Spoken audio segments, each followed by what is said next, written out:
eu converso com o nosso comentarista Zé Maria Trindade novamente. Vamos voltar a Brasília, dos bastidores da capital federal, sobre esse julgamento.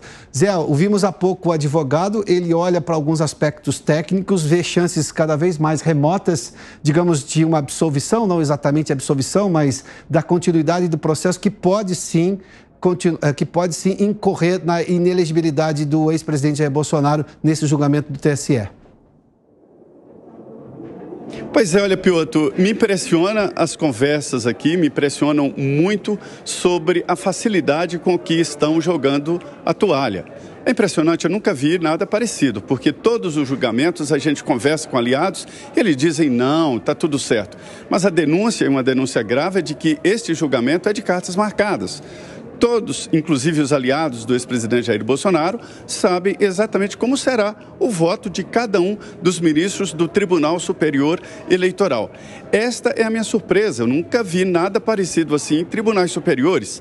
Eles sempre tiveram viés político, né? São indicados politicamente, lidam aqui com a política nacional, então seria até natural ter um viés político, mas desta forma explícita é a primeira vez. O único que a gente vê que mantém uma situação é Valdemar Costa Neto, presidente do PL. Ele me disse o seguinte, que ainda acredita até o último momento que não vão cassar o direito do ex-presidente Jair Bolsonaro. E aí ele dá uma escorregada quando fala de qualquer maneira, esse de qualquer maneira inclui a inelegibilidade, né? O ex-presidente se transforma cada vez mais numa figura política muito importante.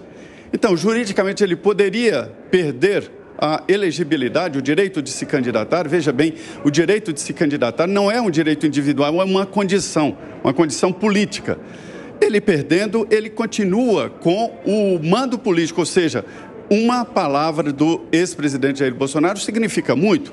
E o PL está preparando o ex-presidente Jair Bolsonaro e a primeira-dama, Michele Bolsonaro, para as eleições do ano que vem, quando o PL pretende fazer uma grande base e, assim, apostar na eleição de 2026. Portanto, é impressionante como até aliados do ex-presidente jogam a toalha e isso não aconteceu, viu, Piotr? Ô Zé, mas você não acha que é por causa desse momento em que parece que decisões da justiça são como, para usar uma expressão que se usava lá no mundo político, um tratoraço, quando o governo tinha maioria no Congresso, falava foi um tratoraço do governo, porque ele tinha, obviamente, muito apoio no Congresso, né? Você se lembra dessa expressão? A gente não está tendo esse uso agora, a justiça está, digamos, tratorando tudo que vem pela frente, o que discorda da opinião de um de outro ministro mais influente ou poderoso. Não é esse entendimento que os aliados estão tendo agora, é por isso que, digamos, estão jogando a toalha? A palavra que eu ouvi aqui foi exatamente essa. É a parlamentarização dos tribunais superiores, ou seja, tem opiniões, tem ideia, tem grupos e não exatamente seguindo as leis e a Constituição. Me lembro bem dessa expressão. Era quando o MDB, todo poderoso, né, discutia e diante da consciência da sua maioria, dizia, vamos passar o trator, ou seja, deixar para lá os debates, não dar atenção para as reivindicações ou debates de minorias e passar o trator, ou seja, atropelar e aprovar no plenário e descer goela abaixo da oposição. É esta a expressão. E agora é mais ou menos assim, o TSE está com ministros de um lado e ministros de outro lado, enquanto o processo teria que ser julgado caso a caso. Houve um cerco contra o ex-presidente Jair Bolsonaro, agora há pouco eu falava desse cerco na CPI, e na Justiça também. São 17 processos e inquéritos contra ele, Piotr. Zé Maria, obrigado mais uma vez. Fato é que a gente tem que levar em conta alguns aspectos, porque decisões da Justiça são decisões da Justiça, vão ter que ser seguidas.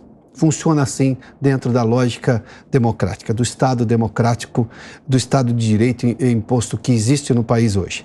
Por outro lado, você não pode ignorar tudo que está acontecendo ao redor.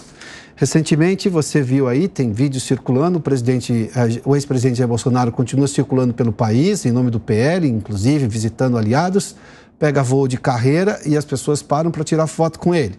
Ele vai no lugar do país e é aplaudido, e pega voo de carreira, ou seja, se expõe ali ao contato público. Não bastasse isso, as pessoas percebem uma série de coisas que elas comparavam o Brasil, por exemplo, 10 anos atrás, qual era o entendimento da democracia naquele momento, e veio o país hoje. Qual é o entendimento que está se dando à democracia pelas autoridades, sobretudo as autoridades do judiciário. Essas coisas não apagam da mente das pessoas. As pessoas podem não estar indo às ruas, mas elas veem as coisas e vão se manifestar nas eleições do ano que vem. Como vão se manifestar, obviamente, com descontentamento, que podem, digamos, eclodir novas manifestações pelas ruas, embora haja um certo receio ainda na sociedade brasileira. E ainda assim, até por ausência desse atual governo em governar de fato, em dar ideia de crescimento, em trazer perspectiva de melhora do ambiente econômico e social do país, coisa que esse governo ainda não conseguiu fazer e parece não conseguir demonstrar, a comparação com o governo anterior, que apesar de uma pandemia gigantesca no planeta inteiro e também da guerra da Ucrânia, que afetou a economia no mundo inteiro, o país cresceu quase 3% no ano passado, batendo recorde de geração de emprego com carteira assinada, né, pelo CAGED, melhora no ambiente do desemprego também, com redução bastante importante e com preocupação fiscal, ou seja, de equilibrar as contas públicas. A comparação vem daí também. O governo que deu certo está sendo perseguido na justiça, por outras razões, obviamente, mas tudo isso entra, digamos, na conta da avaliação do dia a dia das pessoas.